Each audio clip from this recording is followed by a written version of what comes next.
ഞങ്ങളെ സ്നേഹിക്കുന്ന സ്വർഗ്ഗത്തിലെ പിതാവേ, അനുഗ്രഹിക്കപ്പെട്ട ഈ നല്ല നിമിഷത്തിനായി ഞങ്ങളെ സ്തുതിക്കുന്നു, സ്തോത്രം ചെയ്യുന്നു. പ്രിയപ്പെട്ട മക്കൾ കർത്താവിൻ്റെ ആലയത്തിൽ കടന്നു വന്നപ്പോൾ കഴിഞ്ഞ ഒരാഴ്ച ദൈവം അവർക്ക് നൽകിയ അധ്വാനത്തിൻ്റെ ഒരു അംശം വേർതിരിച്ച് കർത്താവിൻ്റെ വിലയ്ക്ക് വേണ്ടി അർപ്പിക്കുവാൻ അവർ ആഗ്രഹിക്കുമ്പോൾ, അവിടെ കരങ്ങളിരിക്കുമ്പോൾ ദൈവം അനുഗ്രഹിക്കണമേ. അമർത്തി കുലുക്കി കവയുന്ന നല്ലൊരാൾ നൽകണമേ. ജോലിയില്ലാതെ വിഷമിക്കുന്ന ആരെങ്കിലും കർത്താവിന് വില കൊടുക്കുന്നെങ്കിൽ പോയി ചെയ്യുന്ന മാർഗങ്ങൾ അധികം വർദ്ധിപ്പിച്ചു കൊടുക്കണം. Bank balance വർദ്ധിപ്പിക്കണമേ. അതിരുകൾക്ക് വിശദം കൊടുക്കണമേ. യേശുവിൻ്റെ നാമത്തിൽ മേശമേൽ കാണിക്കർപ്പിച്ചിരിക്കുന്ന സാനിയ സുരന്മണി എന്ന കുഞ്ഞിനായി പ്രാർത്ഥിക്കുന്നു. കുഞ്ഞിനെ ദൈവം അനുഗ്രഹിക്കണമേ. എല്ലാ നിലവാരത്തിലും അനുഗ്രഹിച്ചാലും യേശുവിൻ തന്നെയുള്ള നാമത്തിൻ്റെ പിതാവേ, ആമേൻ, ആമേൻ.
സന്തോഷമുള്ള പ്രിയപ്പെട്ടവർ കരങ്ങളെ ഉയർത്തി കർത്താവിനെ സ്തുതിച്ചേ. കർത്താവിന്റെ വലിയ സാന്നിധ്യം നമ്മുടെ മധ്യയിലുണ്ട്. അത്ഭുതങ്ങളെ നിങ്ങൾ പ്രതീക്ഷിക്കുക. അത്ഭുതങ്ങൾ നടന്നുകൊണ്ടിരിക്കും. ചെറിയ പ്രാർത്ഥനയിൽ കൂട്ടവിടുതലുകൾ, ചെറിയ പ്രാർത്ഥനയിൽ വലിയ അത്ഭുതങ്ങൾ. സ്തോത്രം. അവൻ ഇപ്പോൾ പാടിയ കൊയർ പാടിയ പാട്ടിനകത്ത് അവസാനം പാടിയ 2 വരികൾ ശ്രദ്ധിച്ചായിരുന്നു? ശ്രദ്ധിച്ചോ? അമ്മ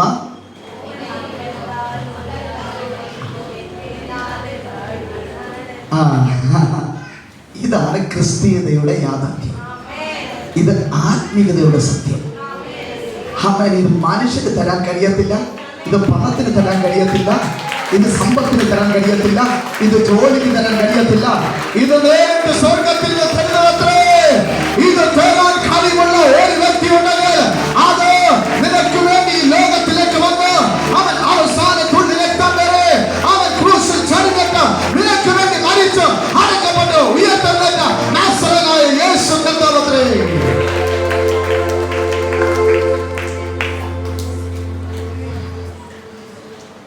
കർത്താവ് അങ്ങനെ ഇടപെട്ടാൽ കർത്താവിന്റെ പിന്നെ പോകാതിരിക്കാൻ കഴിയുമോ? ആ കർത്താവ് എന്നോട് അങ്ങനെ പെരുമാറിയാൽ ആ കർത്താവിനെ കൈവിടാതിരിക്കാൻ കഴിയുമോ? എന്താണ് ഇത്ര കർത്താവിനോട് പ്രിയം? മറ്റൊന്നുമല്ല, വണ്ടി തരുമെന്ന് പറഞ്ഞതല്ല, വീട് കിട്ടുമെന്ന് പറഞ്ഞതല്ല, ജോലി കിട്ടുമെന്ന് പറഞ്ഞതല്ല, മനുഷ്യന് തരാൻ കഴിയാത്ത സ്വർഗീയ വാത്സല്യം അവന്റെ ജീവിതത്തിൽ അവൻ പകർന്നു തന്നെ.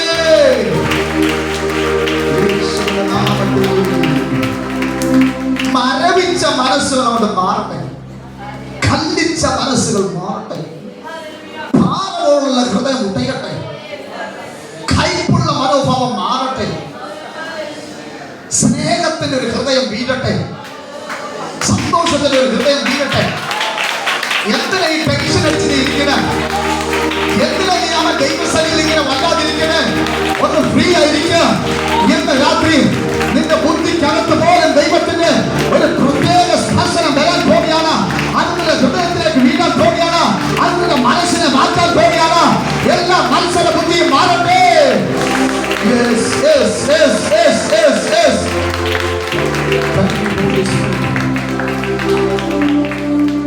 ദൈവത്തിന്റെ സ്നേഹത്തിന്റെ വാത്സല്യം അനുഭവിക്കണം.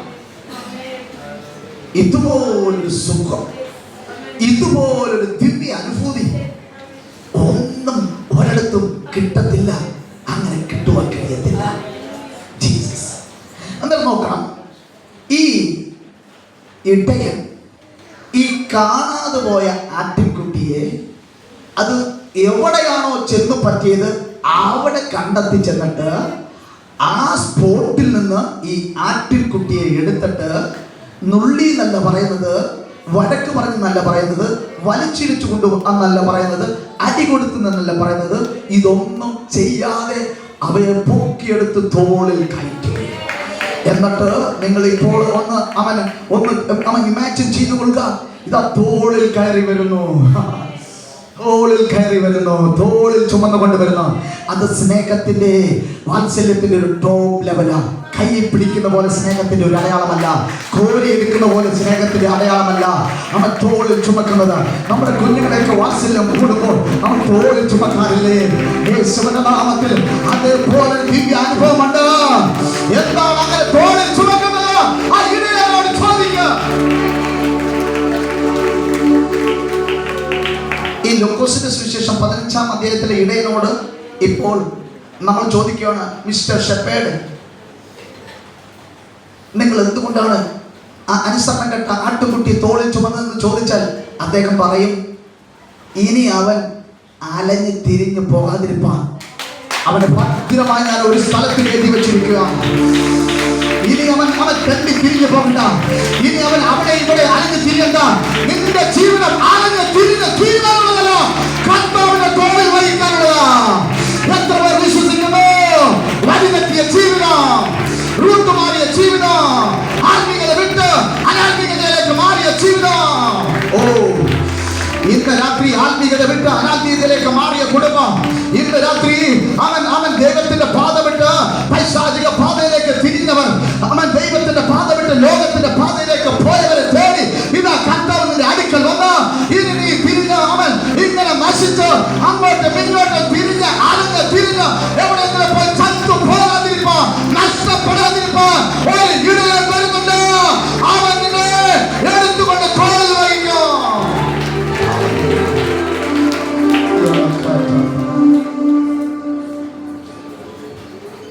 തോളിൽ വഹിക്കുന്നത്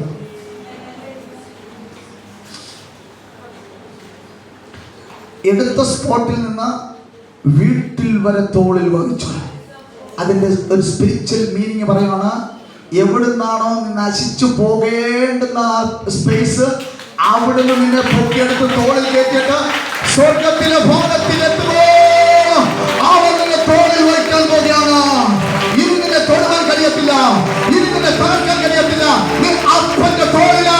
ഓ സാത്താനേ, മനസ്സിലാക്കുക, അവിടുത്തെ കുഞ്ഞുങ്ങൾ യേശുവിന്റെ തോളിലാ. ഹല്ലേലൂയ.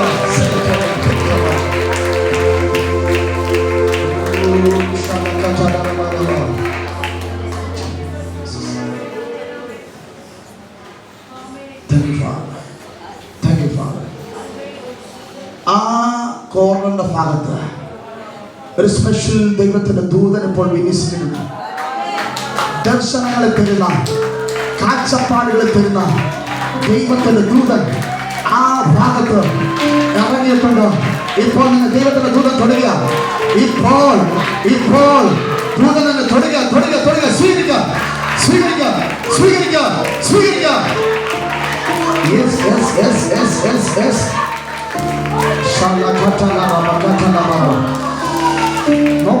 നോക്കിയിരിക്കുക. ദൈവത്തിന്റെ പ്രസൻസ് ഇറങ്ങുന്നുണ്ട്, ദൈവത്തിന്റെ മഹത്വം ഇറങ്ങുന്നുണ്ട്. വിശ്വസിക്കുന്ന, ദാഹിക്കുന്ന, കൊതിക്കുന്ന, ആഗ്രഹിക്കുന്ന, പ്രതികരിക്കുന്ന, പ്രാർത്ഥിക്കുന്ന, ഉള്ളത്തെ തുറക്കുന്ന, ആത്മാവിനോട് പ്രതികരിക്കുന്ന നിന്റെ മേൽ ആ മഹത്വം തീയായി വീഴാൻ പോകുകയാണ്, മഞ്ഞായി വീഴാൻ പോകുകയാണ്.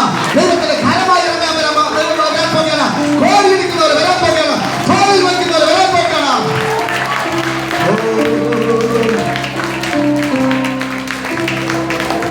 ഞാനൊരു ദൈവശബ്ദം കേൾക്കുന്നു. ഞാൻ എപ്പോഴും ശുശ്രൂഷിക്കുന്ന സ്പിരിറ്റിലാണ്, ഹോളി സ്പിരിറ്റിലാണ് ശുശ്രൂഷിക്കുന്നത്. ഞാൻ ദൈവശബ്ദം കേൾക്കുന്നത് ഒരു വ്യക്തി പറയാണ്, മടുത്തു,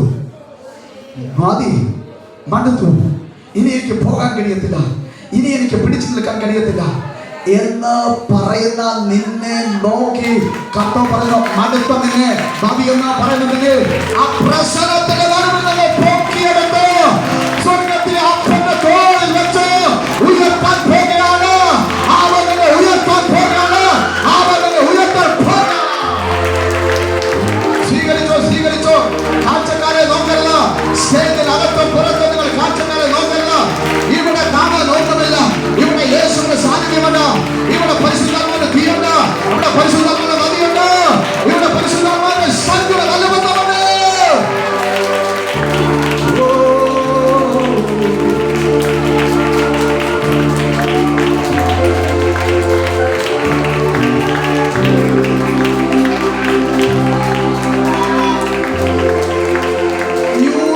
യൂറിനൽ ഇൻഫെക്ഷൻ ഇപ്പോൾ സൗഖ്യമായിരിക്കുകയാണ്. അതിൽ ഭാരപ്പെടുന്ന നിന്നെ ഇപ്പോൾ കണ്ട സൗഖ്യമായിരിക്കും. കർത്താവിന്റെ സൗഖ്യം നിന്റെ ശരീരത്തിലാണ്. ഈ അന്തരീക്ഷത്തിനകത്ത് ദൈവത്തിന്റെ ദിവ്യ ആത്മാവിന്റെ സൗഖ്യത്തിന്റെ ശക്തി പ്രകരിക്കുന്നുണ്ട്. അത് ചലിക്കുന്നുണ്ട്. പ്രകാശ കിരണം പോലെ ദൈവത്തിന്റെ ശക്തി ഇതിനകത്ത് ചലിക്കുന്നുണ്ട്. പ്രകാശത്തിന്റെ കിരണം പോലെ ദൈവത്തിന്റെ ശക്തി സൗഖ്യത്തിനാൽ ഇതിനകത്ത് അടിക്കുന്നുണ്ട്. Receive the power. Receive the power. Receive the power. Receive the power.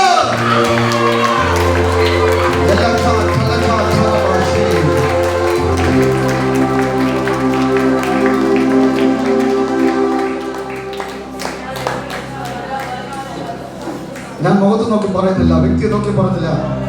I can sense in my spirit. എനിക്ക് ആത്മാവിൽ തിരിച്ചറിയാൻ കഴിയും. നിന്നെ നോക്കി വേണ്ട, എനിക്ക് നിന്നെ വേണ്ട, എനിക്ക് നിന്നെ ആവശ്യമില്ലെന്ന് പറഞ്ഞ വ്യക്തികളുടെ മുൻപാകെ ഇതാ ദൈവത്തിന്റെ മഹത്വത്തിനെ തൊടുകയാണ്. ദൈവത്തിന്റെ മഹത്വം തൊടുകയാണ്. ദൈവത്തിന്റെ സാന്നിധ്യത്തിനെ തൊടുകയാണ്.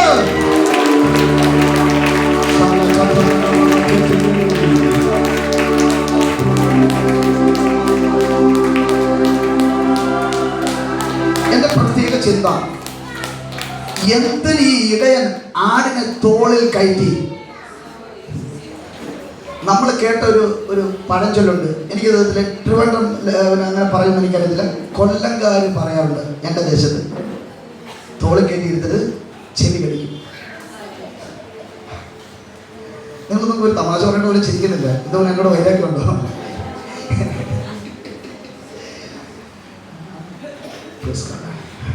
തോളിൽ കയറ്റി കഴിഞ്ഞാൽ എന്തെങ്കിലും കുരുത്തിന്റെ കണ്ടിക്ക് പ്രയാസം കഴിയും. കുരുത്തം കിട്ടവനെയും തോളിൽ കയറ്റി നന്നാക്കുന്ന കർത്താവ്. പ്രശ്നക്കാരനെ തോളിൽ വഹിച്ച് പ്രശ്നം പരിഹരിക്കുന്നവനാക്കി മാറ്റുന്ന കർത്താവ് നമ്മുടെ മധ്യയിലുണ്ട്. ആ കർത്താവിന്റെ സ്നേഹത്തിന്റെ വാത്സല്യം നിന്റെ ഹൃദയത്തിനകത്ത് കയറിയാൽ നീ പിന്നെ പ്രശ്നക്കാരനല്ല, പ്രശ്നം പരിഹരിക്കുന്നവരൊക്കെയാ.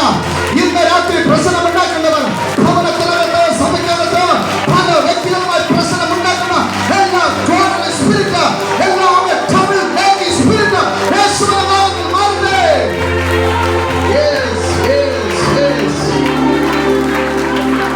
നീ പ്രശ്നം ഉണ്ടാക്കുന്നവനല്ല, നീ പ്രശ്നത്തെ പരിഹരിക്കുന്നവനാ. നീ പ്രശ്നത്തെ പരിഹരിക്കുന്നവനാ. നീ ആർക്കും പ്രശ്നക്കാരനല്ല, ആർക്കും നീ തലവേദനയല്ല. നീ ഒരു അനുഗ്രഹമാകാൻ പോവുകയാണ് യേശുവിന്റെ നാമത്തിൽ. നീ അനുഗ്രഹമാകാൻ പോവുകയാണ്.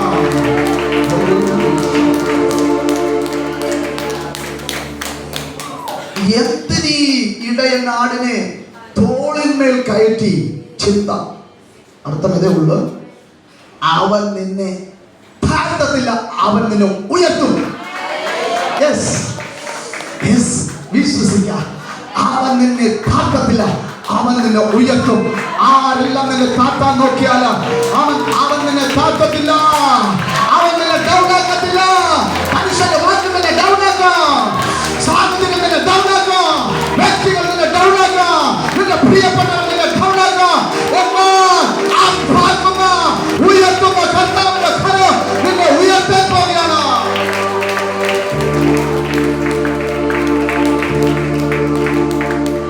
ആരും തൊടാതെ വണ്ണം, ആർക്കും നിന്നെ കൈ നീട്ടി തൊടാത്ത പോലെ അവൻ നിന്നെ ഉയർത്താൻ പോവുകയാണ്. ആർക്കും നിന്നെ നശിപ്പിക്കാൻ കഴിയാത്തവണ്ണം നിന്നെ നിന്റെ തലമുറ ഉയർത്താൻ പോവുകയാണ്. എത്ര വെല്ലുവിളി ഉണ്ടായിരുന്നാലും, എത്ര മന്ത്രവാദമോ, എത്ര പൈശാചിക പ്രവൃത്തികളോ ആരെല്ലാം നിനക്കും നിന്റെ കുടുംബത്തിനെതിരെ എന്തെല്ലാം പറഞ്ഞ, ഏതെല്ലാം വിധത്തിൽ പ്രവർത്തിച്ചാലോ അവൻ നിന്നെ തകർക്കാൻ കഴിയാത്തവണ്ണം നിന്റെ ദൈവം ഉയർത്തി എല്ലാവരുടെയും നടുവിനെ ഉയർത്തിക്കൊണ്ടുപോകാം.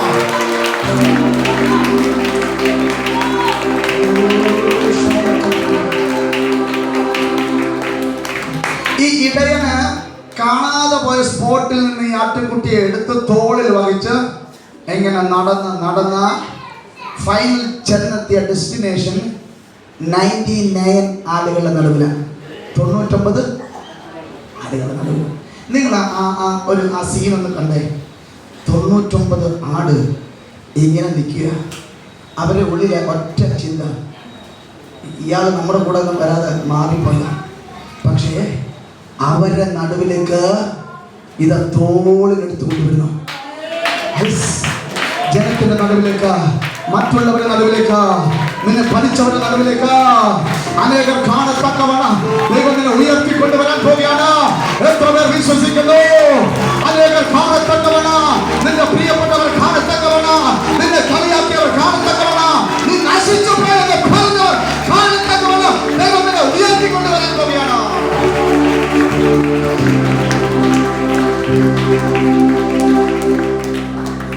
ആ ദൈവത്തിന്റെ ഒരു അഫെക്ഷനാണ്, ദൈവത്തിന്റെ വാത്സല്യമാണ്. തോളിൽ വഹിച്ച്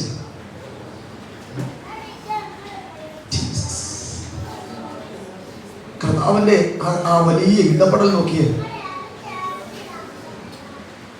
പലരും ചിന്തിച്ചിരിക്കുന്നത് പോലെ കർത്താവ് നിന്റെ ജീവിതത്തിൽ ദോഷം ചെയ്യത്തില്ല. എല്ലാ ദോഷങ്ങളെ മാറ്റും, എല്ലാ തിന്മകളെ മാറ്റും, എല്ലാ ശാപങ്ങളെ മാറ്റും. ആർക്കും ക്ഷമിക്കാൻ കഴിയാത്ത ഒരു വ്യക്തിയായി നിന്റെ കുടുംബം, നിന്റെ ജീവിതം മാറാൻ പോവുകയാണ്. ആർക്കും തകർക്കാൻ കഴിയാത്ത, ആർക്കും ഉടയ്ക്കാൻ കഴിയാത്ത, ആർക്കും നശിപ്പിക്കാൻ കഴിയാത്ത ഒരു മിനിസ്ട്രി നിനക്ക് ദൈവം കൈമാറുകയാണ്.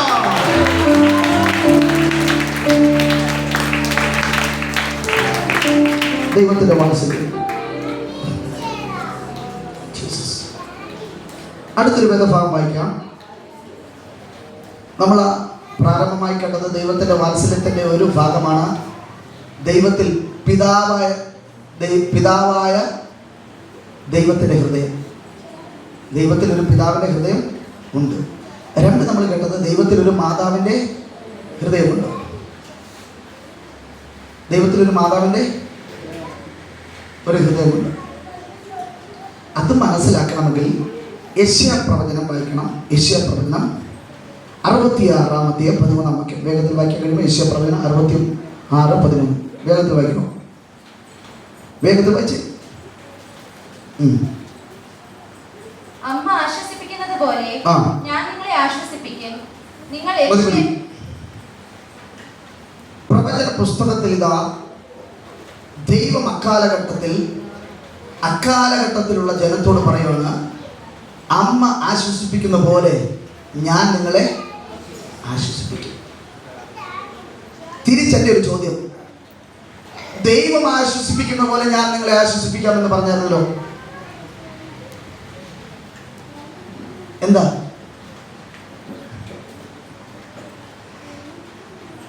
നിനക്കതിൻ്റെ ഗൗരവം മനസ്സിലാകത്തില്ല. നിനക്ക് തിരിച്ചറിയാൻ കഴിയത്തില്ല. നിനക്ക് തിരിച്ചറിയാൻ കഴിയുന്ന ഭാഷയിലൂടെ ദൈവം നിന്നോട് സംസാരിക്കുകയാണ്. ഒരു അമ്മ ആശ്വസിപ്പിക്കുന്ന പോലെ നിന്റെ വേദനയിൽ, നിന്റെ തകർച്ചയിൽ, നിന്റെ നിരാശയിൽ, നിന്റെ ആകുലതയിൽ നിന്റെ ഹൃദയം അവൻ തകർന്ന ഇനി എന്ത് ചെയ്യണമെന്ന് അറിയാതിരിക്കുന്ന വേള അമ്മ ആശ്വസിക്കുന്ന പോലെ ദൈവത്തിന്റെ സാന്നിധ്യം നിന്റെ മേൽ പകരപ്പെടോ. എന്താണ് ഈ അമ്മ ആശ്വസിപ്പിക്കുന്ന പോലെ ദൈവം ഇടപെടുന്നത്? ഞാനൊരു പിതാവാണ്, വൈഫ്, കുഞ്ഞുങ്ങൾ.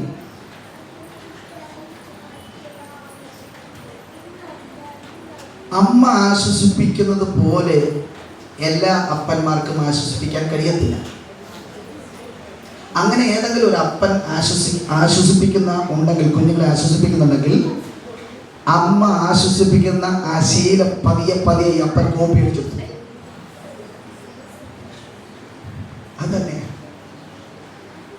കോപ്പി അടിച്ചെടുത്തു. പതിയെ പതിയെ അതങ്ങ് പഠിച്ചെടുത്തിട്ട് അതേ ലെവലിൽ ഈ അപ്പൻ ആശ്വസിപ്പിച്ചു തുടങ്ങി. അമ്മ ആശ്വസിപ്പിക്കുന്നതിന് തത്തുല്യമായി ഈ ലോകത്തിൽ ഒരു കൂട്ടുകാരനെ കിട്ടത്തില്ല. ആമേൻ. ചങ്കെന്ന് പറയാം, ഫ്രണ്ട്ഷിപ്പ് എന്ന് പറയാം, അല്ലെങ്കിൽ അതെന്ന് പറയാം, ഇതെന്ന് പറയാം, അതൊക്കെ അവൻ അവിടെ നിൽക്കും. പെറ്റ തള്ള ആശ്വസിപ്പിക്കുന്ന പോലെ അവൻ നിന്നെ ആശ്വസിപ്പിക്കാൻ ഈ ഭൂമിയിൽ ഒരു വ്യക്തിയില്ല. അമ്മമാരുള്ളവരെല്ലാം നിങ്ങൾ മനസ്സിലാക്കണം. അമ്മയോട് എതിർത്ത് പറയരുതേ. നിന്റെ അവൻ മാതാവിനെ അവൻ വേദനിപ്പിക്കരുതേ.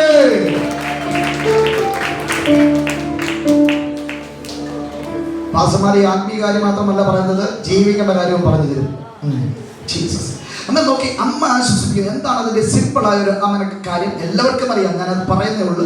നിങ്ങൾക്ക് മൈക്ക് കിട്ടിയാൽ നിങ്ങളും ഇതിന് നന്നായി വിശദീകരിക്കും. ഇപ്പോൾ നമ്മുടെ ഒരു കുഞ്ഞ് ഒന്ന് വീണ് മുറിഞ്ഞ് അവനെ കിടന്ന് കരയുവാണ്. അമ്മ ഇങ്ങോട്ട് വന്ന് പൊക്കിയെടുത്ത് തോളിലോട്ടിട്ട് അവൻ നെഞ്ചോട് പിടിച്ച് ഇങ്ങനെ രണ്ടും തട്ട് കെട്ടി കഴിയുമ്പോൾ അവൻ്റെ കരച്ചിലും പോയി, അവളുടെ കരച്ചിലും പോയി, ആ ശ്വാസം അവളുടെ ഉള്ളിൽ കയറി. ഇതുപോലെ നിന്റെ കരച്ചിൽ നിർത്തത്തക്കവണ്ണം ദൈവം നിന്നെ ആശ്വാസത്തിനെ കണ്ടുകൊണ്ട് തൊടാൻ പോകണം. ഇന്ന് രാത്രി ആരെങ്കിലും ഏതെങ്കിലും വിഷയത്തെ ഓർത്ത് ദുഃഖിക്കുന്നെങ്കിൽ നിന്റെ ദുഃഖം മാറത്തക്കവണ്ണം ആശ്വാസത്തിന്റെ കരം നിന്നെ തൊടാൻ പോവുകയാണ്. ആരെങ്കിലും അവൻ മാനസിക വേദനയിൽ, മാനസിക പിരിമുറുക്കത്തിൽ, മാനസിക ആകുലതയിൽ, സാമ്പത്തികമായോ ദാമ്പത്തികമായോ ജോലിപരമായോ കുടുംബത്തിന്റെ തകർച്ച കണ്ട് അവൻ നിലനിൽപ്പിക്കുന്ന ആരെങ്കിലും ഉണ്ടെങ്കിൽ ഇന്ന് രാത്രി ദൈവത്തിന്റെ വചനം നിന്നെ നോക്കി പറയുന്നു, അവൻ സാഹചര്യത്തിൽ നിന്നെ ആശ്വസിപ്പിക്കാൻ, നിന്റെ കരച്ചിൽ മാറ്റുവാൻ, നിന്റെ വേദന മാറ്റുവാൻ, നിന്റെ മനസ്സിലെ മുറിവുകളെ മാറ്റുവാൻ ഇത് ഒരു കാലം തന്നെ തൊടാൻ പോവുകയാണ്.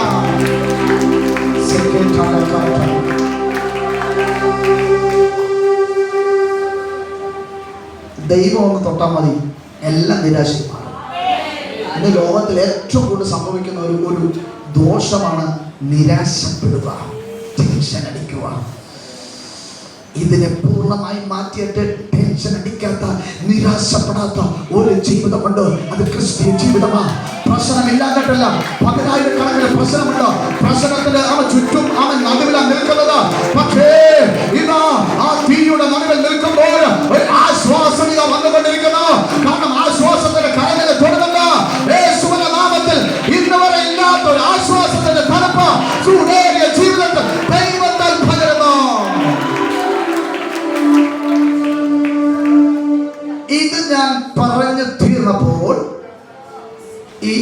സൈഡിലിരിക്കുന്ന രണ്ടാമിരിക്കുന്ന uncle yes you are the one. നിങ്ങളോട് ഞാൻ ഈ വേർഡ് പറഞ്ഞു തന്നപ്പോൾ കർത്താവ് എന്നോട് പറഞ്ഞത്, നിങ്ങൾക്ക് വേണ്ടി സാമ്പത്തിക വാതിൽ കർത്താവ് ഇപ്പോൾ തുറക്കുന്നതാണ്. ആ ഞെരുക്കത്തെ കർത്താവ് ഒട്ടിച്ചു കളയണം. യേശുവിന്റെ നാമത്തിൽ നിങ്ങളിപ്പോൾ ഫ്രീ ആകുകയാണ്. നിങ്ങളിപ്പോൾ ആ മേഖലയിൽ ഫ്രീ ആകുകയാണ്. റിസീവ് ചെയ്തോ, സ്വീകരിച്ചോ, സ്തോത്രം പറഞ്ഞെടുത്തോ. ഇന്ന് രാത്രി കർത്താവ് നിങ്ങളുടെ ജീവിതത്തിൽ കൈപ്പുകളെ മാറ്റുകയാണ്. യേശുവിന്റെ നാമത്തിൽ കരം നിനക്ക് വേണ്ടി ചലിക്കണോ. എവിടെ നീ കരഞ്ഞോ അവിടെ നീ ചിരിക്കാം. എവിടെ നീ തലകുലിച്ചോ അവിടെ നീ തല ഉയർത്താൻ പോവുകയാണ്. എവിടെ നീ നിന്ദിക്കപ്പെട്ടോ അവിടെ ദൈവത്താൽ നീ മാനിക്കപ്പെടാൻ പോവുകയാണ്. മനുഷ്യൻ കുത്തി വേദനിപ്പിക്കും, വാക്കുകൊണ്ട് വേദനിപ്പിക്കും, പ്രവൃത്തി കൊണ്ട് വേദനിപ്പിക്കും. എൻ്റെ ദൈവം നന്നായി നമ്മെ ആശ്വസിപ്പിക്കും. എല്ലാ വേദനകളും മാറ്റും. അതിന് മറ്റൊരു ഭാഗം, ഇതിന് ഒരു ഗൗരവമേറിയ ഒരു കാര്യം നിങ്ങൾക്ക് മനസ്സിലാക്കണമെങ്കിൽ മത്തായി സുവിശേഷം 23:37 വെച്ചു. മത്തായി സുവിശേഷം 27:33 അത് വായിച്ചോടെ പ്രാർത്ഥനയ്ക്കായി ഞാൻ തുനിയാൻ പോകും. മത്തായി സുവിശേഷം 23:37.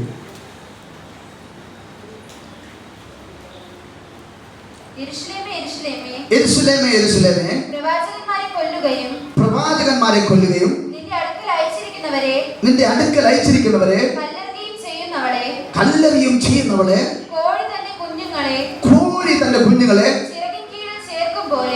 ചിറകിൻ കീഴിൽ ചേർക്കുന്ന പോലെ നിന്റെ മക്കളെ ചേർത്തുകൊള്ളുവാൻ എനിക്ക് എത്ര വട്ടം മനസ്സായിരുന്നു. സ്വഭാവം കൊള്ളത്തില്ല. അതാ പറഞ്ഞേ, യെരൂശലേമേ യെരൂശലേമേ, പ്രവാചകന്മാരെ കൊല്ലുകയും ദൈവം അയച്ചവരെ കല്ലെറിയുകയും ചെയ്ത ദുഷ്പ്രവൃത്തിയുള്ള നിന്നെ കോഴി തന്റെ കുഞ്ഞുങ്ങളെ പ്രശ്നത്തിന്റെയും മഴയുടെയും കാറ്റിന്റെയും അവൻ അപകടത്തിന്റെ നടുവിൽ അവൻ നഷ്ടപ്പെടാതിരിപ്പാൻ അതിന്റെ ചിറകിൻ കീഴിൽ അവൻ ചേർത്ത് പിടിക്കുന്നത് പോലെ ദൈവം നിന്നെ പിടിക്കാൻ പോകുകയാണ്. ഒരു അനർത്ഥവും നിനക്ക് ഭവിക്കത്തില്ല. ഒരു ബാധയും നിന്നെ തൊടത്തില്ല. ഒരു പൈശാചിക ശക്തി നിന്നെ തൊടത്തില്ല. നിന്നെ കോഴികളുടെ ചിറകിൻ മറവിൽ മറയ്ക്കുന്ന പോലെ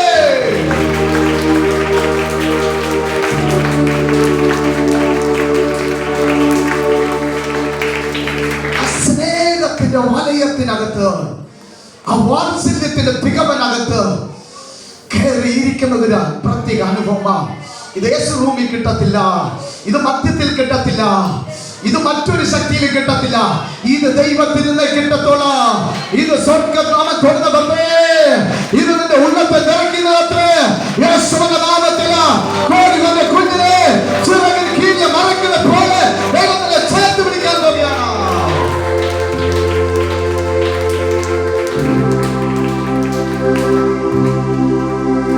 എല്ലാവർക്കും അറിയാം,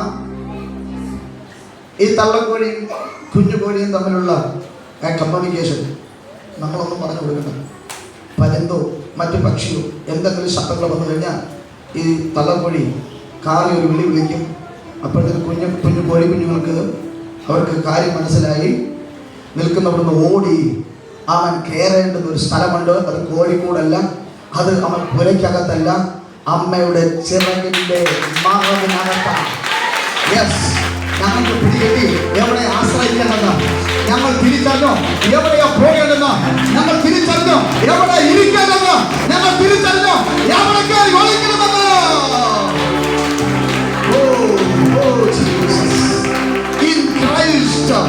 ക്രിസ്തുവിൽ മറയുകയാണ്. ആ പാറയിൽ മറയുകയാണ്. ആ അനർത്ഥത്തിനകത്ത് കയറുകയാണ്. ആ സാന്നിധ്യത്തിനകത്ത് കയറുകയാണ്. ആ തീക്കകത്ത് കയറുകയാണ്. ആ ശക്തിക്കകത്ത് കയറുകയാണ്. ആ കരുതലിനകത്ത് കയറുകയാണ്. ആ സ്നേഹത്തിനകത്ത് കയറുകയാണ്. ആ വാത്സല്യത്തിനകത്ത് കയറുകയാണ്.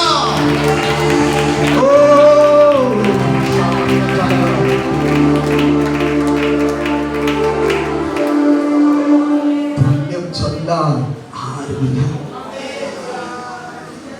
അങ്ങെപ്പോലെ യേശുവേ.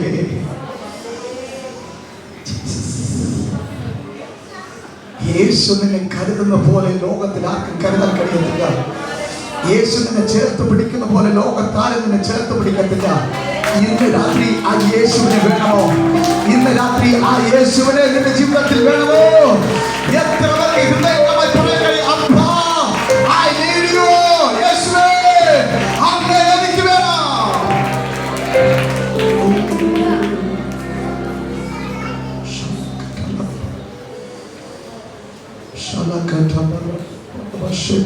എല്ലാവരും ദിവസത്തേക്ക് നമ്മൾ ഒരുമിച്ച് പ്രാർത്ഥിക്കുന്നു. എല്ലാവരും എഴുന്നേൽക്കുന്നു.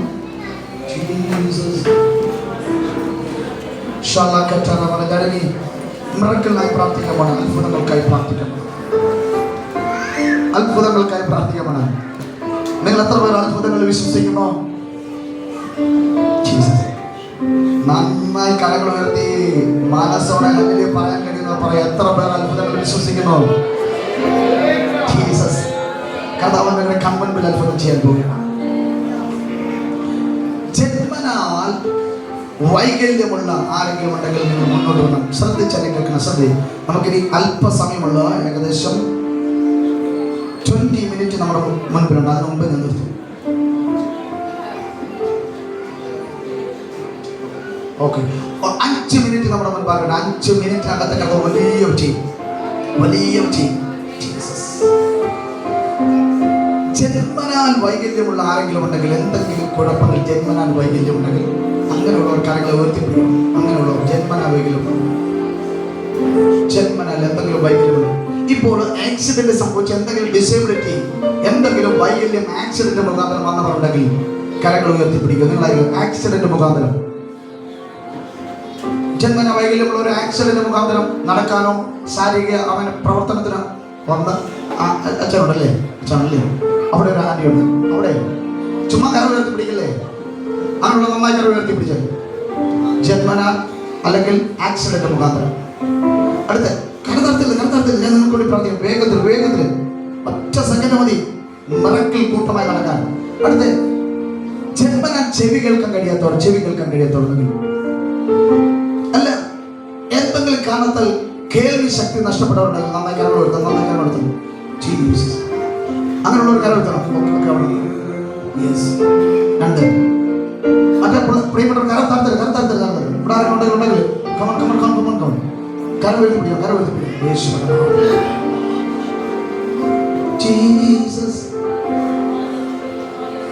എന്തെങ്കിലും തീരാ വേദനയോ മരുന്ന് കഴിച്ചിട്ട് മാറാത്ത മാരക രോഗത്തിന്റെ അസ്വസ്ഥയുള്ളവർ കരങ്ങൾ ഉയർത്തി.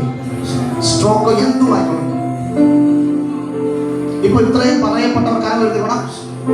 ഒറ്റ വാക്ക് പ്രാർത്ഥിക്കും, അതിനുശേഷം നിങ്ങൾ ചെക്ക് ചെയ്യണം. ഒറ്റ വാക്ക് നിങ്ങൾ കരം ഉയർത്തി പിടിക്കുക. കഴിയുമെങ്കിൽ നിങ്ങൾ തന്നെ നിങ്ങളുടെ തലയിലേക്ക് കരം വെക്കുക. സമയം പരിധി മാത്രം കരം വെക്കുക. കേൾവി കുറവുള്ളവർ പറയുക, എന്റെ കാത് തുറന്നിരിക്കുന്നു പറയുക, എന്റെ കാത് തുറന്നിരിക്കുന്നു. ആക്സിഡന്റ് മുഖാന്തരം വൈകല്യം വന്നവർ പറയുക, ഇപ്പോൾ ആ വൈകല്യം മാറി എന്ന് പറയുക. എന്താണോ നിന്റെ ജീവിതത്തിൽ പ്രയാസം, അതിപ്പോൾ മാറിയെന്ന് ചെക്ക് ചെയ്യണം. ചുമ്മാ പ്രാർത്ഥിച്ചു പോകുന്നില്ല. ഒറ്റ വാക്ക്, പിതാവേ, വിശ്വസിക്കുന്നവരായി അയാൾ നടക്കും.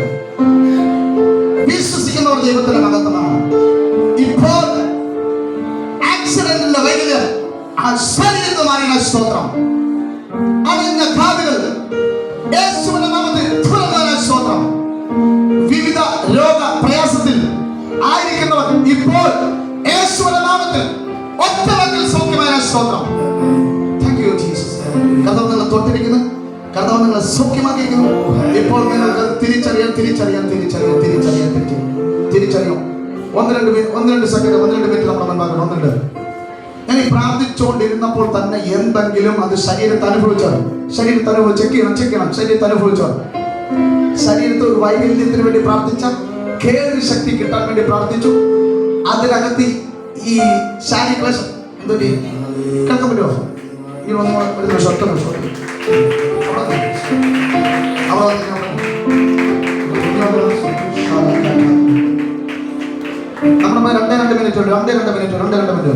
എന്താ മോള് പറഞ്ഞേ? എന്താ മോളെ? ചെവി എത്ര നാളായി? 1 മാസമായിട്ടോ? കുറെ മാസമായി. ഇപ്പോൾ എന്തുണ്ട്? കേൾക്കാമോ?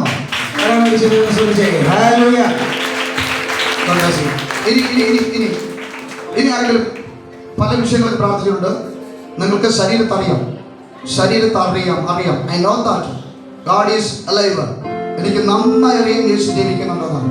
അവൻ ഇന്നലെയും ഉണ്ടോ, ഇന്നലെയും ഇന്നും എന്നും അത്ഭുതത്തിന്റെ ദൈവമാണ്. God bless you all. ദൈവം എല്ലാവരും അനുഗ്രഹിക്കട്ടെ.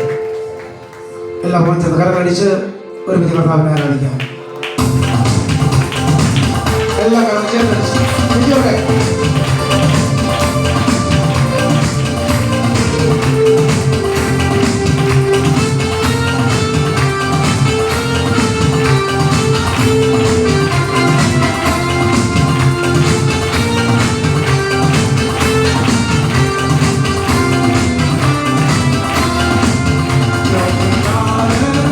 Pikachu,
നന്ദിയും ഉയർത്തിയ വ്യക്തികൾ ഫലപൊട്ടിയ തീരുവാൻ സഹായിക്കണം. എല്ലാ പ്രവർത്തനങ്ങളും അനുഗ്രഹമായ ദിവസം മകളെ ബലപ്പെടുത്തുന്ന അവിശ്വത്തിന് അതികൃപയ കേൾക്കുന്ന ദൈവമക്കളെ ബലപ്പെടുത്തുക കൃപയ്ക്കുള്ളിൽ സൂക്ഷിക്കണം.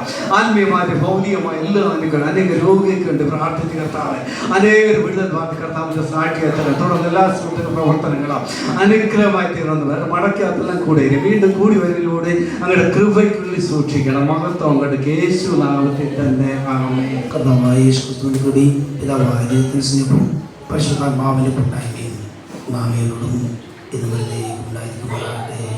ആമേൻ.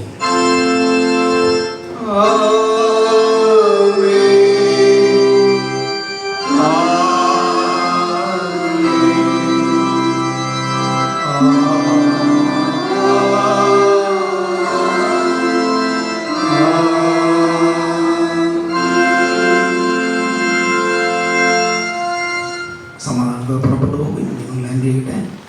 പ്രത്യേകിച്ച് പ്രാർത്ഥിക്കുമ്പോൾ കർത്താവദാസ് നിങ്ങൾക്ക് വെച്ചവരുമായ എല്ലാവർക്കും പ്രാർത്ഥിക്കും.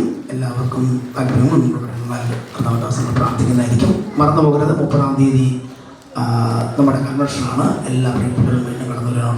അടുത്ത മീറ്റിംഗ് ശനിയാഴ്ച രാവിലെ കൃത്യം 10:30 മണിക്ക് ആരംഭിക്കും. ദൈവം എല്ലാവരും അനുഗ്രഹിക്കുവാനാകട്ടെ.